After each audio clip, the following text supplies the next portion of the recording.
दोस्तों, शारदीय नवरात्रि में इस बार साल 2025 में पूरे 10 दिनों की नवरात्रि है और ऐसे में अष्टमी का व्रत अनुष्ठान हम सभी कब करेंगे, नवमी का पूजन कब करेंगे, आइए इन सभी के बारे में इस वीडियो में हम सभी जानते हैं।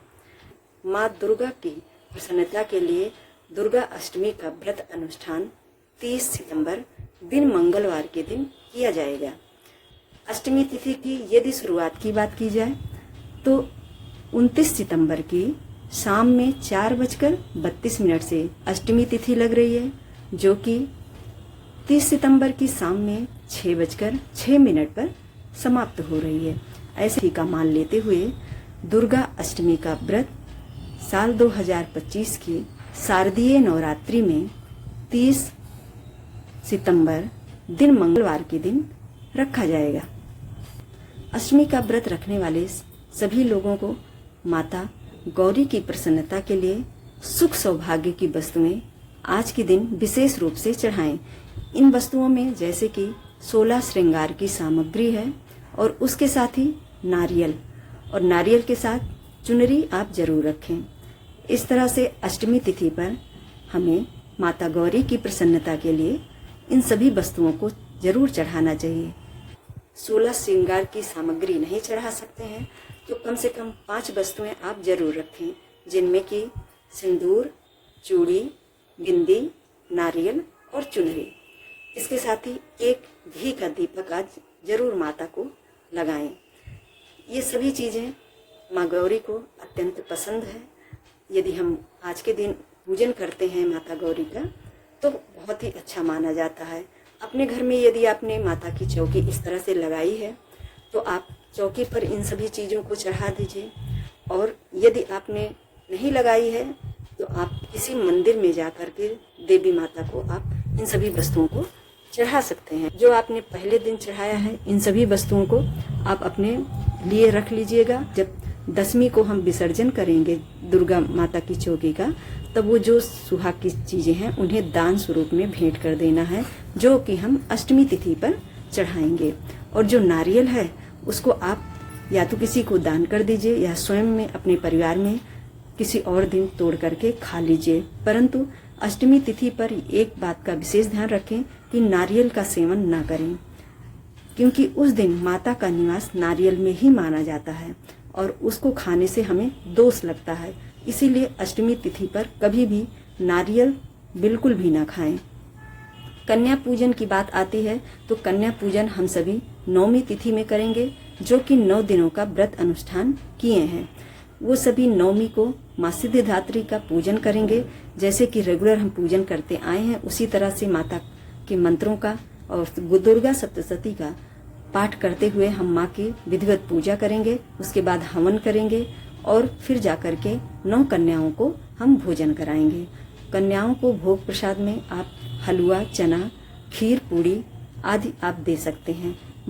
दोस्तों, जो लोग केवल पहला और आखिरी व्रत रख रहे हैं उन्हें कन्या पूजन कब करना चाहिए, तो वो अपने सुविधा के अनुसार, यदि उनके घर परिवार में कुल देवी का पूजन होता है तो ऐसे में कुछ लोग सप्तमी या अष्टमी में ही माता को पूड़ी और खीर, हलवा, चना आदि भोग लगा करके फिर जा करके नवमी में पारण कर लेते हैं। तो वो अपने घर के कुल परंपरा के हिसाब से, यदि उनके यहाँ कुल देवी का पूजन होता है तो उस अनुरूप में वो पूजन कर सकते हैं। अष्टमी में कन्या का भोज भी करा सकते हैं, हवन कर सकते। जो लोग 9 दिनों का व्रत रखे हैं वो नवमी में कन्या भोजन कराएंगे, नवमी को हवन करेंगे। उसके बाद नवमी में पूजन करने के बाद दशमी तिथि में अपने व्रत का पारण करेंगे। नवमी साल 2025 की नवरात्रि में 1 अक्टूबर दिन बुधवार के दिन पड़ रही है। वहीं पर दशमी जो है, जिसे विजयदशमी के नाम से जाना जाता है, वो 2 अक्टूबर को मनाई जाएगी। 2 अक्टूबर दिन होगा बृहस्पतिवार। तो 2 अक्टूबर को सुबह में सभी जो भी 9 दिन का व्रत धारण किए हैं वो अपने चौकी का विसर्जन करके, कलश का विसर्जन करने के उपरांत जाकर के अपने व्रत का पारण करेंगे। इस तरह से दोस्तों यही विधि और नियम है शास्त्रों के अनुसार। जो लोग 9 दिन का व्रत अनुष्ठान करते हैं, इन्हीं विधि और नियमों पालन करते हुए ही उन्हें माँ दुर्गा की विदाई और पूजन की प्रक्रिया को अपनाना चाहिए। नवरात्रि में बहुत से घरों में कुल देवी की पूजा होती है और लोग उसी कुल परंपरा का पालन करते हुए अपने नवरात्रि के दिनों में माता को भोग मिष्ठान पूजन आदि करते हैं।